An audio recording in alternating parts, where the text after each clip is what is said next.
Today, we're not just looking at a classic book. We are, I think, studying what you could call an accident of history. That's a great way to put it. We've got a whole stack of sources here that cover the creation of this deceptively simple children's story. Right. But what they really show is the blueprint, the emotional, the psychological, and yeah, the financial blueprint for the entire modern fantasy industry. Our mission today is exactly that. We're going to trace the creation, the cultural context, and the just monumental legacy of The Hobbit. But to get the book, you really have to understand the engine behind it. And that engine is trauma. Deep, debilitating trauma. The whole focus of this deep dive is how that pain shaped one of the most beloved and frankly financially successful story worlds ever conceived. So here's the core idea, the killer sentence we've distilled from all this research. This story, which was basically scribbled down as an escape from World War I trauma, accidentally created a global fantasy entertainment industry. An industry that's now valued at, what, over $25 billion a year? $25 billion. It's a staggering transformation of private pain into cultural bedrock and profit. It's truly astonishing, and the connection to you listening is so direct, it's personal.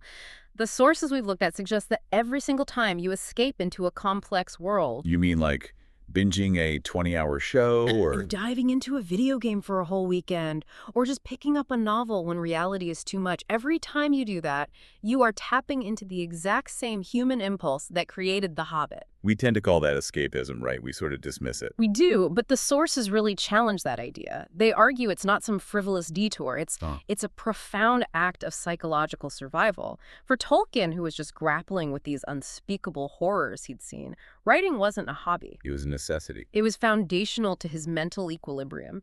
So what we're going to explore is how one man's desperate need for a safe space ended up creating a permanent cultural safe space for the rest of the world. Okay, let's unpack that. We have to start at the beginning, the creation myth of Middle-earth itself. It's such a famous story. It is, and it happens in the late 1920s, maybe early 1930s. The setting is just so mundane, Yeah. utterly boring, which is this violent contrast to what he created. So we've got this image, right? J.R.R. Tolkien, the professor of Anglo-Saxon at Oxford.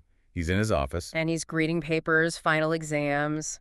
He's bored out of his skull. You can just imagine his mind wandering, looking for anything to escape the dreary academic work and, the war memories that were always there. He finds a blank page, an empty page in an exam booklet. And he just scribbles 11 words, almost automatic, unconscious. In a hole in the ground there lived a hobbit. 11 words, and they Sorry. just appeared. The most fascinating detail to me, and the thing that proves this was subconscious, is that Tolkien himself, a man obsessed with words, with origins, with definition. Dennis had no idea what a hobbit was. None. It's the magic of the moment.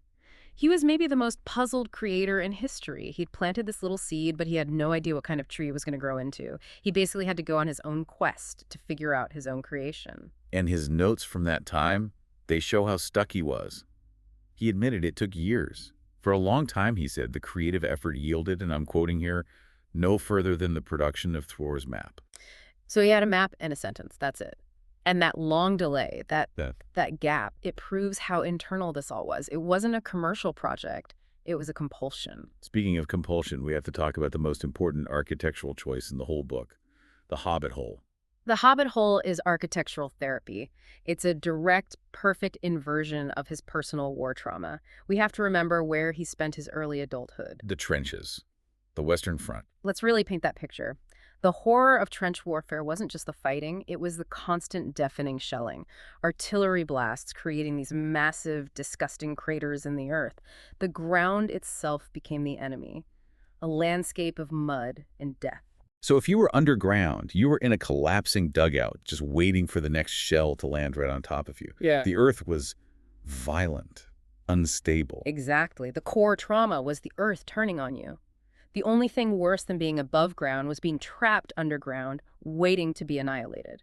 So what does Tolkien create? The Hobbit hole. It's underground, yes, but it is chosen. That's the key. It's the absolute pinnacle of domestic safety. It's decorated. It's clean, dry, warm. Round doors, pantries full of food, a roaring fire. It's the ultimate anti-trench, a controlled, cozy, civilized underground space that is completely safe from the chaos outside. It's a deep, deep yearning for the pastoral English countryside that he loved and that he'd seen just destroyed. And that psychological need connects right back to us, to you listening. When we look for a contained, safe world where the rules are clear, We're looking for that hobbit hole. The sources really emphasize this. That act of self-soothing, of finding an ordered, cozy space when reality is just pure chaos. It is a survival mechanism. It's what allowed Tolkien to process the psychological fracturing he experienced at the Somme. it's incredible. A profound need for healing turns into a $25 billion blueprint. Okay. Okay, so let's move from the genesis of the idea to the structure of the story itself. For anyone who, hasn't met Bilbo Baggins in a while. We can start with a quick non-spoiler overview. The setting is Middle-earth, which Tolkien built from English myth, but the focus is on the Shire. And the Shire is basically the definition of comfortable routine, pastoral peace, and a really stubborn resistance to anything new or exciting. Which brings us to Bilbo Baggins. He's our protagonist. An ordinary, quiet, kind of middle-class guy who is perfectly content with his life. Second breakfasts, a well-stocked pantry. He wants for nothing. Until he's confronted by Gandalf the wizard and 13 very loud dwarves. They're on a quest to reclaim their ancestral treasure, which is guarded by a dragon, way off in a distant mountain. So the general premise, which became the standard fantasy premise for, 50 years, Well, at least. is that an unwilling, ordinary person gets dragged out of their comfort zone and forced into an adventure. And Bilbo's reaction is just iconic. It sets the stage for the whole genre. Nasty, disturbing, uncomfortable things make you late for dinner. That line is just genius. It immediately tells you everything you need to know. He values his dinner, his comfort above everything else, and that conflict, that push-pull between the safety of routine and the call of destiny. Yeah. That's the real engine of the story. It is the template. And audiences connect with Bilbo because he's the least likely hero imaginable. He doesn't have magic powers, no fighting skills. Frankly, he has no desire to get off his couch. That reluctance is what makes him so relatable. Yeah. It sets the stage for every reluctant hero that came after, whether it's Luke Skywalker or even some of the more grounded heroes in modern fiction. Absolutely. So now, should we move into the key plot points, the spoiler moments that really show his transformation? Let's do it, because the transformation is really marked by two key interactions, right? Exactly. Two interactions that define who Bilbo becomes. First, his meeting with the dragon, Smaug. The sources all highlight that Smaug isn't some dumb beast you just stab. No, he's sophisticated, highly intelligent, cunning, and just filled with this terrible, very human-like pride and ego. And the second interaction, which is the moral pivot of the entire story, is the Gollum mercy. This is the moment that defines Bilbo's real courage. He's trapped deep, deep under the Misty Mountains, and he gets into this famous riddle contest with Gollum. The rules are absolute. Your life hangs on wordplay. Bilbo wins. Barely. And he's got the perfect chance to save himself. Just kill this creature who wants to eat him and escape. He has his sword right at Gollum's throat. But he doesn't. He doesn't strike. And that single conscious act of mercy sparing the life of this grotesque, pathetic creature who is actively trying to kill him, that marks his complete transformation. It redefines courage for this world he's building. So it's not about being a good fighter. No, it's about the wisdom to show compassion. That decision established the moral framework for decades of fantasy heroes. It's all about breaking the cycle of violence and revenge. It's the moment the little hobbit becomes a moral titan. His journey isn't just about miles traveled. It's an ethical education. Okay, now we have to move from the book itself to the man. Yeah. We need to go deep on J.R.R. Tolkien's life, because you just can't get the story without understanding the scars he was carrying. His biography is. It's essential. War was the defining event of his creative life. He was a communications officer with the Lancashire Fusiliers, and he was sent to the Somme in 1916. And the Battle of the Somme. July 1st, 1916, it was the single bloodiest day in the history of the British Army. Yeah. 60,000 casualties, most of them dead, in one day. And Tolkien was there. His job was coordinating artillery strikes while witnessing industrialized slaughter on a scale nobody had ever imagined before. The sources, they're harrowing. He's making these constant, terrifying calculations, knowing the messages he sends decide if men live or die. All while the ground is literally turning into mud and shrapnel around him. And the cost for him was so deeply personal. He lost his creative companions, the core of his intellectual and spiritual support system from his school days, the TCBS, they called themselves. The Tea Club and Barovian Society. That's right. Jeffrey Smith was killed by a shell blast. Robert Gilson was cut down by machine gun fire. The letters they wrote to him before they died they're heart-wrenching. When he finally came home, psychologically shattered, he had lost virtually every meaningful male friend from his youth. That level of loss it's devastating. The sources confirm he had severe neurasthenia, which we now call shell shock or profound PTSD. He was sent home because he got sick, trench fever, but the war never left him. He reported having these persistent auditory hallucinations years later in his quiet Oxford bedroom. The sound of incoming shells. The sound of incoming shells waking him up. The trauma was a constant physical presence in his life. So we have to ask the big question the sources address. Was the writing just therapy? The analysis suggests that, well, it wasn't clinical therapy like we think of it today, but it was absolutely a survival mechanism. He wrote about safety, the Hobbit hole, he honored friendship, the loyalty between Bilbo and the dwarves, and he processed the sheer senselessness of world collapse by creating stories where evil forces— Machines, the orcs, the dragons? Exactly, where those forces could be confronted and ultimately could be defeated. It's an incredibly powerful act of channeling personal agony into universal art. But wait, we keep focusing on World War I, and obviously that's the dominant trauma. But the sources also talk about significant loss in his childhood. Are we over-indexing on the trenches here? That's a really important point. We have to remember Tolkien was an orphan. His father died when he was 4. His mother died when he was 12. Wow, I didn't realize he was that young. It left him in this state of financial and emotional precarity. He had to rely on the kindness of a priest for his upbringing and his education. So this pre-existing trauma, the loss of home, of security, of parents, it made the later trauma of the trenches even more acute. Ah, so the Hobbit hole isn't just an anti-trench. It's an idealized version of the safe home that he lost. Not once, but twice. Exactly right. It represents the permanent, comfortable, secure anchor that his life, as both a child and a soldier, so desperately lacked.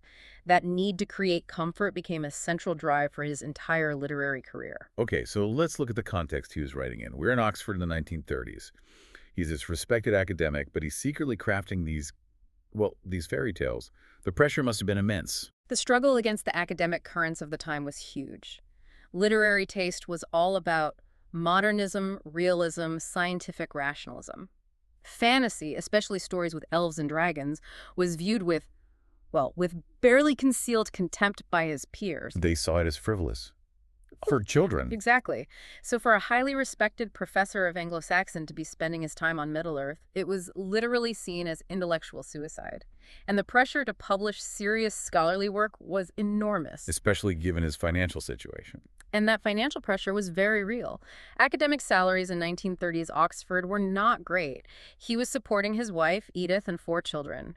She would gently push him to write more scholarly articles because they needed the extra income. She didn't really understand that the stories about Bilbo were what was keeping him sane. So he was basically choosing his mental health over immediate financial gain in those secret writing sessions. He was, and this is where the Inklings become absolutely critical. This weekly meeting was his lifeboat, his only source of validation for this secret, unconventional work. The Inklings. This is a weekly gathering, right? Professors, writers, meeting at a pub. The Eagle and Child Pub, on Tuesdays.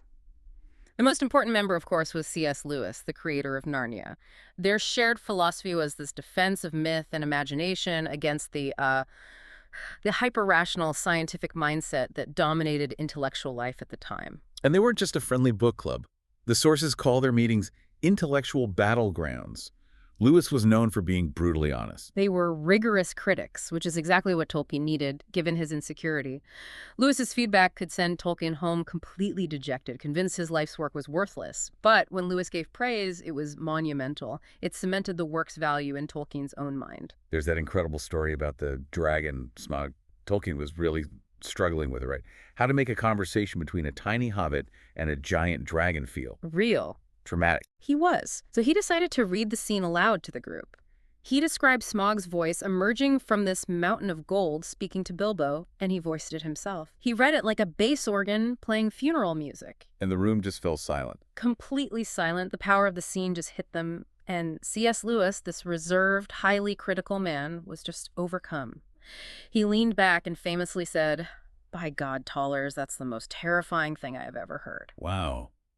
That must have been everything to him. It was the psychological armor he needed to keep going. It was validation from his most rigorous peer that his seemingly silly children's story was actually tapping into something genuine, something universal and terrifying.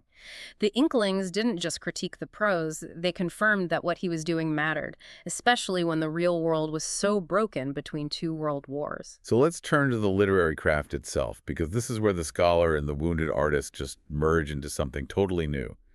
We have to talk about his obsession with language. This is the foundation of everything. Middle-earth stands on this foundation. He didn't just invent names, he invented entire linguistic systems.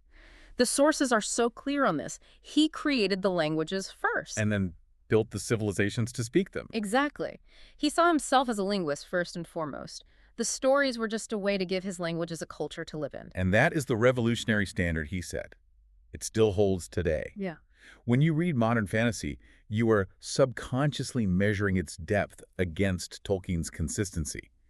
Because he worked out everything: grammar rules, vocabulary, phonetics, historical evolution. We can get into the details because that's what proves the consistency. He didn't just create Elvish. He created two major functional Elvish languages with totally different origins, Quenya and Sindarin. Okay, break that down for us. Why? What's the difference and why does that split matter for the world building?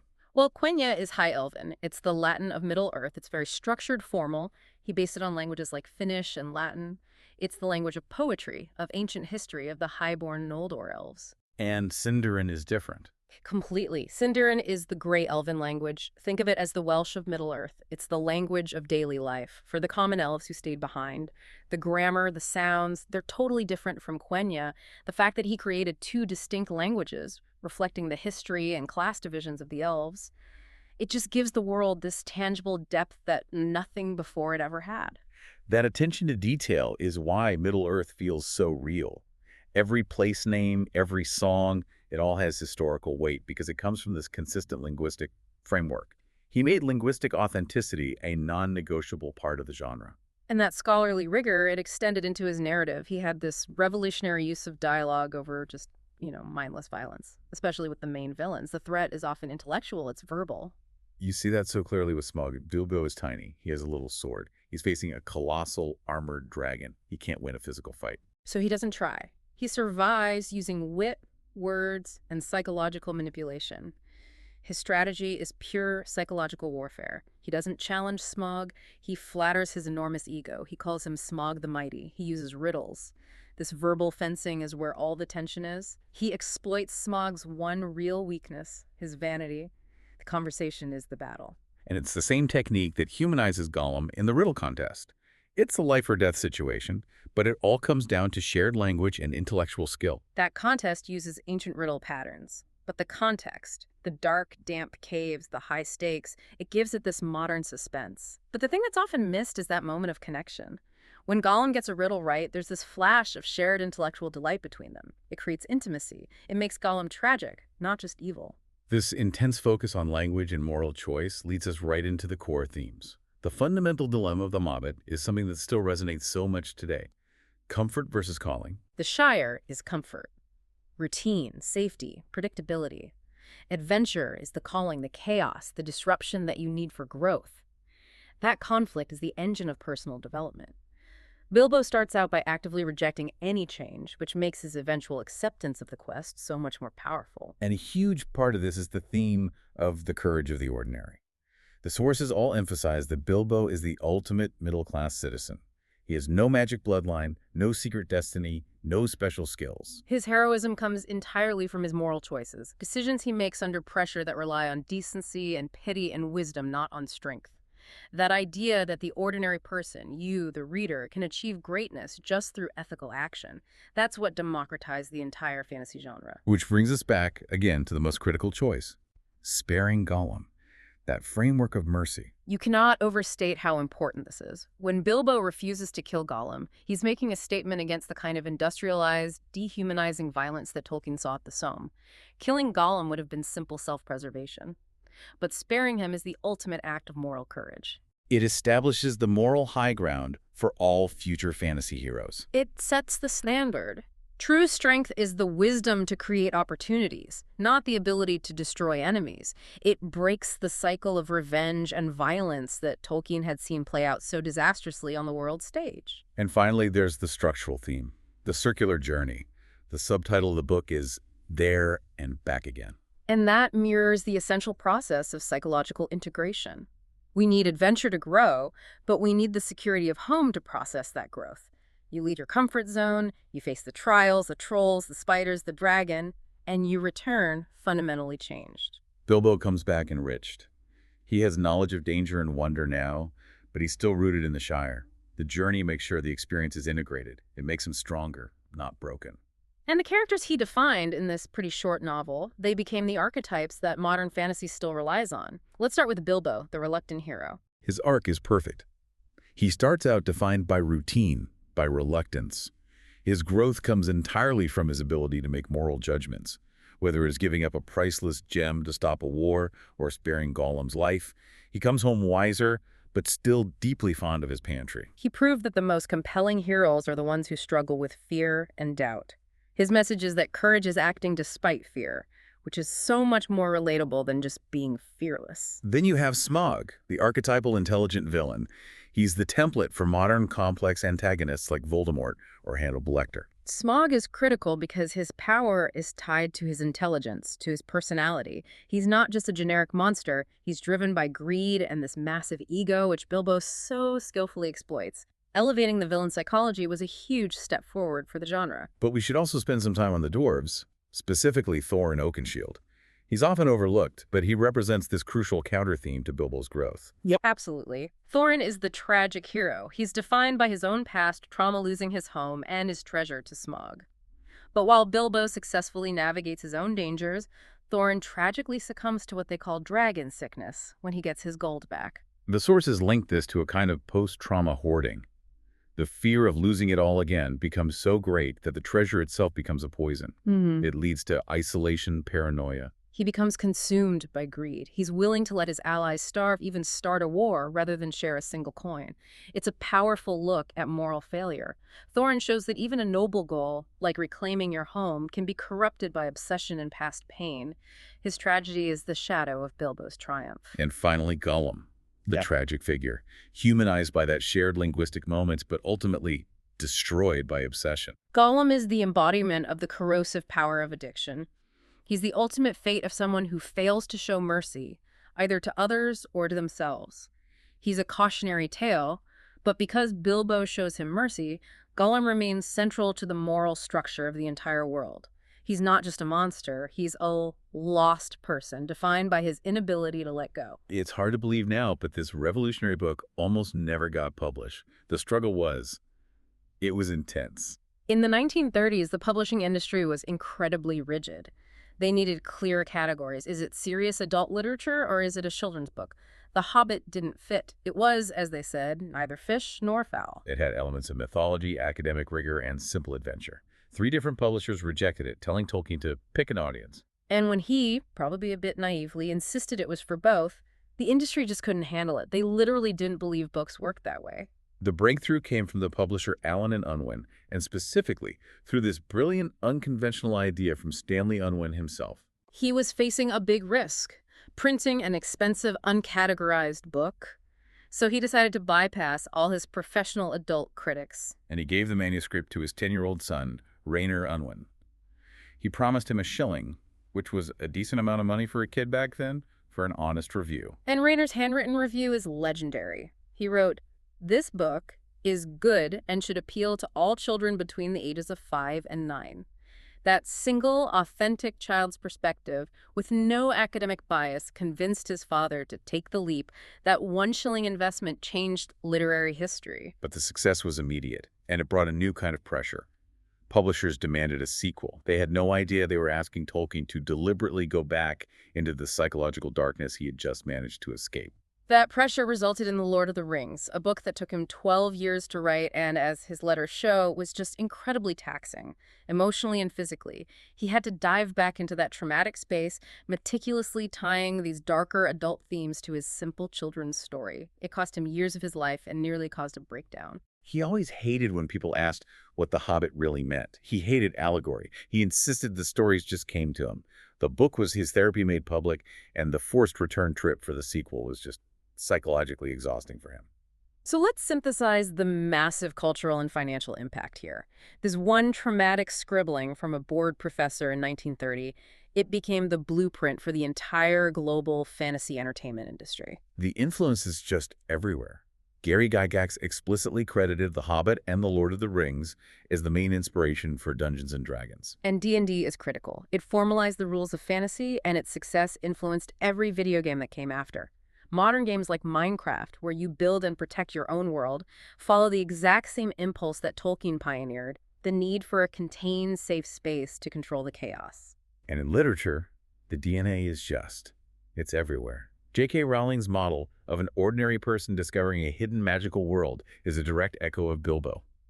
George R.R. Martin's massive, detailed world building, with all its history and culture, is a conscious inheritance from Tolkien. Even modern superhero stories, with the reluctant hero struggling with great power, they mirror Bilbo's foundational arc. But the deepest, most structural influence is what we can call the consistency rule. We touched on this earlier. Before Tolkien, magic could be pretty arbitrary. Right, a witch waves a wand, something happens, you don't ask why. After Tolkien, he established that fantasy worlds require rigorous internal consistency. So why did this become so important for modern audiences? Because Tolkien, the linguist, he trained us to expect it. If your fantasy world has rules, rules for magic, clear limits on what a wizard can do, rules for language, it feels real. That internal logic is the intellectual comfort blanket that lets us suspend our disbelief. When a fantasy story breaks its own rules, we, the modern audience, get frustrated, because Tolkien taught us to expect sophistication and consequence, even in impossible worlds. He built the foundation of trust between the creator and the reader. Okay, let's bring this deep dive home with some final reflections. What struck me the most is the contrast between the quiet, conservative man who wrote it and the explosive cultural force it became. The irony is incredible. A conservative Oxford professor's work, steeped in traditional European myth, gets adopted by the 1960s counterculture. Frodo-Live's graffiti started appearing everywhere. The youth of that time saw Middle-earth as this necessary pastoral alternative to the mechanized, industrial, warmongering modern world. It became an unconscious societal coping mechanism. Fantasy really becomes potent when people need hope, when they need a reliable story of good triumphing over what feels like insurmountable evil. And that brings us full circle, back to the most remarkable thing about The Hobbit's creation. It was unconscious art.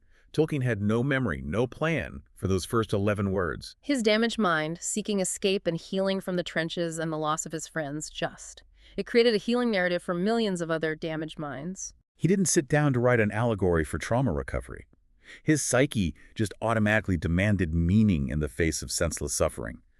And that necessity transformed itself into art. That one scribbled sentence fundamentally changed literature and established a coping mechanism for anyone who needs to believe that ordinary people can survive and transform after extraordinary trials. And that leads us to our final provocative thought for you, the listener, as you navigate your own complex world. If, as the source material suggests, consuming fantasy really is practice for surviving reality, and if the greatest healing stories come from the deepest pain, what difficult experiences in your own life, the ones you might be tempted to hide or dismiss, are waiting to be transformed into meaning, or perhaps into your own foundational world-changing art?